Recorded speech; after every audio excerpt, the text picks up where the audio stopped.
Hello friends, welcome to Jasmine kitchen. શિયાળાની ઠંડીમાં રાજસ્થાનની ટ્રેડિશનલ રેસીપી એટલે કે દાલ બાટી જોઈએ. એના માટે અહીંયા મેં 5 દાળ લીધી છે. બધી 50-50 ગ્રામ લીધી છે. તમે ઘરમાં જે અવેલેબલ હોય એ દાળથી પણ તમે બનાવી શકો છો. એને 4થી 5 કલાક પલાળી અને પછી બાફવા મૂકી દેવાની છે. તેમાં મીઠું, 1 ચમચી લાલ મરચું, 1 ચમચી હળદર, અડધી ચમચી જેટલું જીરું અને 1 ચમચી જેટલું ઘી ઉમેરવાનું છે. 1 ચમચી ઘી ઉમેરવાથી છે ને દાળનો સ્વાદ 100 ગણો વધી જશે. બધાને આપણે સરસ રીતે બાફી લેવાની છે. ત્યાં સુધીમાં આપણે લસણવાળી ચટણી બનાવી લઈએ. અહીંયા મેં લસણ લીધું છે, સૂકું લસણ, માં મીઠું અને 4 ચમચા લાલ મરચું લીધેલું છે. સારી રીતે ક્રશ કરી અને એમાં આપણે પાણી ઉમેરવાનું છે થોડુંક. સરસ ઘાટી પેસ્ટ બનાવવાની છે. અને હવે ફરીથી એમાં 3 ચમચી લાલ મરચું નાખવાનું છે. પાણી ઉમેરવાથી આપણે જે વઘારતી વખતે છે તે ચટણી બળશે નહીં. હવે થોડીક એવી હળદર ને એક પેનમાં તેલ મૂકી રાઈ, જીરું અને હિંગ નાખી અને ચટણીને આપણે વઘારવાની છે. તેલ છૂટું પડે ને ત્યાં સુધી આપણે એને રહેવા દઈશું. તૈયાર છે આપણી લાલ ચટણી. હવે બાટી માટેનો લોટ બાંધી લઈએ.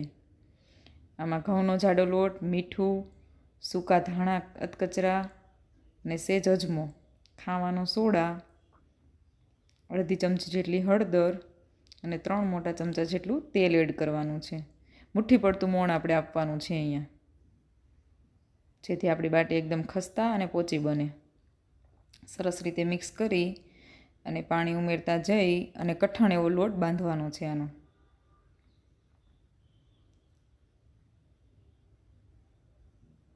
સરસ રીતે આપણો લોટ બંધાઈ ગયો છે અને આપણી દાળ પણ બફાઈ ગઈ છે. ચેક કરી લઈએ. સરસ રીતે આપણી દાળ એકદમ મેશ થઈને બફાઈ ગઈ છે. તો હવે તેનો વઘાર કરી લઈએ. હવે એક પેનમાં 3 ચમચા જેટલું તેલ, પછી 1 સૂકું મરચું, 3થી 4 લવિંગ, મીઠો લીમડો, 1 તમાલપત્ર ને 1 તજનો ટુકડો નાખવાનો છે. પછી જીરું અને હિંગ એડ કરશું અને આદુ મરચાંને પેસ્ટ ઉમેરવાની છે.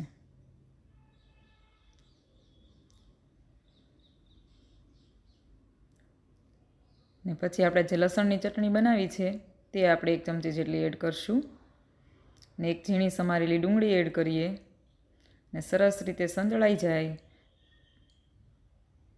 ત્યાં સુધી, ગોલ્ડન બ્રાઉન ત્યાં સુધી રહેવા દેવાની છે. હવે તેમાં બેઝિક મસાલા મીઠું, હળદર એડ કરી દઈએ સ્વાદ અનુસાર.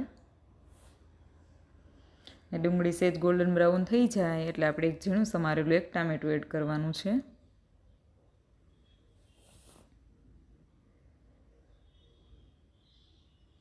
હવે સરસ એક કલર માટે આપણે કશ્મીરી લાલ મરચું 1 ચમચી એડ કરશું અને 1 ચમચી આપણું રેગ્યુલર મરચું એડ કરવાનું છે. જો તમે વધારે તીખું ખાતા હો તો ચટણીનું પ્રમાણ તમે તમારા હિસાબ મુજબ લઈ શકો છો. હવે આપણે બાફેલી દાળ છે તે એડ કરી અને સરસ રીતે મિક્સ કરી દઈએ અને આને 10 મિનિટ જેટલી ઉકળવા દેવાની છે, જેથી એક સરસ બધા મસાલાની ફ્લેવર દાળમાં બેસી જાય. અને જરૂરિયાત મુજબ પાણી એડ કરી દેવાનું. જો સરસ રીતે દાળ ઉકળી ગઈ છે અને ગેસ બંધ કર્યા પછી જ એમાં લીંબુ અને કોથમીર એડ કરવાનું છે.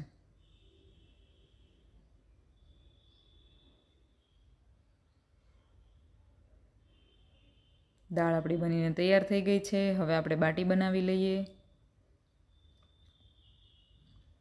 બાટી ટ્રેડિશનલી તો ભઠ્ઠા ઉપર શેકવામાં આવે છે, પણ આપણી પાસે ભઠ્ઠો ના હોય તો એક જાડા તળિયાવાળું કોઈ પણ વાસણ તમે લઈ શકો છો અને તેની અંદર એક કાંઠો પાથરી દેવાનો છે, સ્ટીલનું સ્ટેન્ડ આવે ને તેવું. જો તે ના હોય તો ઝીણી રેતી અથવા તો મીઠું પણ તમે નીચે પાથરી શકો છો. આ રીતે શેપ આપી કટ કરી લેવાનું છે ને આવી રીતે સ્ટેન્ડ મૂકી તમે કોઈ પણ વાસણ લઈ શકો છો. મેં અહીંયા માટીનું વાસણ લીધું છે. તમે કુકરમાં પણ બનાવી શકો છો. જેટલી સમાય તેટલી આપણે મૂકી અને થોડી થોડી વારે ફેરવતા જઈ અને બધી બાજુથી શેકી લેવાની છે.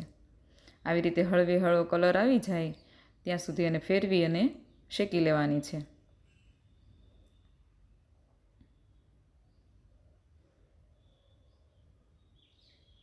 થઈ ગઈ છે બાટી તૈયાર. હવે એને આપણે ઘીમાં ડીપ કરી લેવાની છે. રાજસ્થાની બાટી હોય અને ઘી વગર તો અધૂરી જ રહે. એટલે સરસ રીતે ઘીમાં જબોળી ને આપણે સર્વ કરી દઈએ. તો તૈયાર છે ટ્રેડિશનલી દાલ બાટી. Thank you.